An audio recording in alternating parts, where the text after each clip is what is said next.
ఇటీవల 2026 ఫిబ్రవరి 5వ తేదీన దేశ అత్యున్నత న్యాయస్థానమైన సుప్రీంకోర్టు కరువు భత్యం డిఏ చెల్లింపుల విషయంలో ఒక సంచలనమైన మరియు చారిత్రాత్మక తీర్పును వెలువరించింది. పశ్చిమ బెంగాల్ రాష్ట్ర ప్రభుత్వానికి మరియు అక్కడ confederation of state government employees సంఘానికి మధ్య సుదీర్ఘకాలంగా జరుగుతున్న న్యాయ పోరాటంలో సుప్రీంకోర్టు రాష్ట్ర ప్రభుత్వాన్ని చాలా కఠినమైన పాదాజలంతో తప్పుపట్టింది. ఉద్యోగులకు మరియు పెన్షనర్లకు ఇవ్వాల్సిన డిఏ అనేది ప్రభుత్వం ఏదో దయాభిక్షతో పారిస్తున్న ముష్టి కాదని, అది వారి రాజ్యాంగబద్ధమైన హక్కు అని న్యాయమూర్తులు కొండ బద్దలుకొట్టినట్లు స్పష్టం చేశారు. రాష్ట్ర ప్రభుత్వం తమ ఉద్యోగుల పట్ల అనుసరిస్తున్న మొండి వైఖరిని డిఏ చెల్లింపులను నిలిపివేయడాన్ని కోర్టు తీవ్రంగా పరిగణించింది. ఈ తీర్పు కేవలం పశ్చిమ బెంగాల్కే పరిమితం కాకుండా దేశవ్యాప్తంగా ఉన్న కోట్లాది మంది ప్రభుత్వ ఉద్యోగులకు ఒక రక్షక కవచంలా మారింది.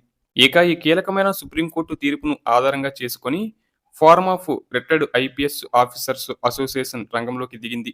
ఈ అసోసియేషన్ వారు కేంద్ర ప్రభుత్వంలోని అత్యున్నత విభాగాలకు ఒక బలమైన రిప్రజెంటేషన్‌ను సమర్పించారు. ఇందులో భాగంగా department of expenditure finance secretary, department of pensioners welfare మరియు department of pensioners and training వంటి కీలక శాఖలకు వినతి పత్రాలు పంపారు. అంతేకాకుండా ministry of personnel public grievances and pensions, union home secretary మరియు మినిస్ట్రీ ఆఫ్ హోమ్ అఫైర్స్ వంటి అన్ని శాఖలకు ఈ తీర్పు కాపీలను జత చేస్తూ ఫిర్యాదులు అందించారు. రాష్ట్రంలో ఉన్న అన్ని ఉద్యోగ సంఘాలు, పెన్షనర్ల అసోసియేషన్లు కూడా ఇదే విధంగా స్పందించి ప్రభుత్వాలపై ఒత్తిడి తీసుకురావాలని వారు పిలుపునిచ్చారు.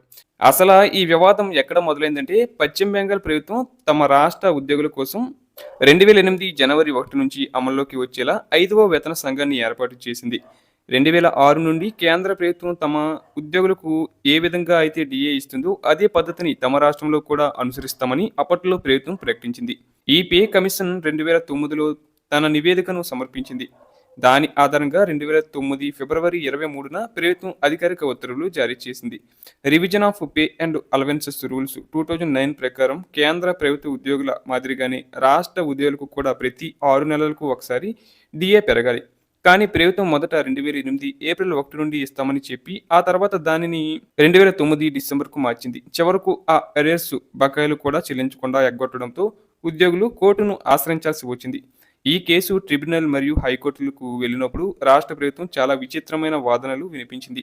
డిఏ అనేది ఉద్యోగుల హక్కు కాదని, అది కేవలం ప్రభుత్వం ఇచ్చే అదనపు సదుపాయం మాత్రమేనని వాదించారు. తమ వద్ద నిధులు లేవని, ఆర్థికపరమైన కష్టాలు ఉన్నాయని సాకులు చెప్పారు. సరిగ్గా ఇలాంటి వాదనే కేరళలోని వామపక్ష ప్రభుత్వం కూడా గతంలో హైకోర్టులో వేసింది. అయితే తీవ్రమైన విమర్శలు రావడంతో కేరళ ప్రభుత్వం పెండింగ్లో ఉన్న 7 డిఏలలో 3 డిఏలను ఇటీవల విడుదల చేసింది. ఇక పశ్చిమ బెంగాల్ ప్రభుత్వం మాత్రం 2008 నుండి 2019 వరకు డిఏ బకాయిలను క్లియర్ చేయకుండా మొండిగా వ్యవహరించింది. ఈ నేపథ్యంలోనే సుప్రీంకోర్టు దాదాపు 131 పేజీల సుదీర్ఘ తీర్పును వెలువరిస్తూ ప్రభుత్వాల కళ్ళు తెరిపించింది. సుప్రీంకోర్టు తన తీర్పులో అత్యంత కీలకమైన రాజ్యాంగ అంశాలను ప్రస్తావించింది. డిఏ విడుదల చేయడం అనేది ప్రభుత్వాల దయాదాక్షిణ్యాల మీద ఆధారపడి ఉండదని స్పష్టం చేసింది. ఒక ఉద్యోగి జీతం నిర్ణయించేటప్పుడు రాబోయే జీవన ప్రమాణాలను దృష్టిలో ఉంచుకొని గౌరవప్రదమైన వేతనాన్ని నిర్ణయిస్తారు. ధరల పెరుగుదలకు అనుగుణంగా ఉద్యోగి కొనుగోలు శక్తి పడిపోకుండా ఇచ్చేదే కరువు భత్యం. భారత రాజ్యాంగంలోని ఆర్టికల్ 300A ప్రకారం ఒక ఉద్యోగికి అందాల్సిన జీతభత్యాలు మరియు పెన్షన్ అనేది ఆ ఉద్యోగి యొక్క ఆస్తి కిందకు వస్తాయి. ఒక వ్యక్తి ఆస్తిని ప్రభుత్వం చట్టబద్ధమైన కారణం లేకుండా లాక్కోలేనట్లయితే ఉద్యోగి కష్టపడి సంపాదించుకున్న డిఏ బకాయిలను కూడా ప్రభుత్వం నిలిపివేయడం కుదరదు. కేవలం ముఖ్యమంత్రి గారు సంతకం పెట్టారు కదా అని, లేదా ఒక చిన్న అడ్మినిస్ట్రేటివ్ ఆర్డర్ ఇచ్చారు కదా అని రాజ్యాంగబద్ధమైన హక్కులను రద్దు చేయడం సాధ్యం కాదని కోర్టు తేల్చి చెప్పింది.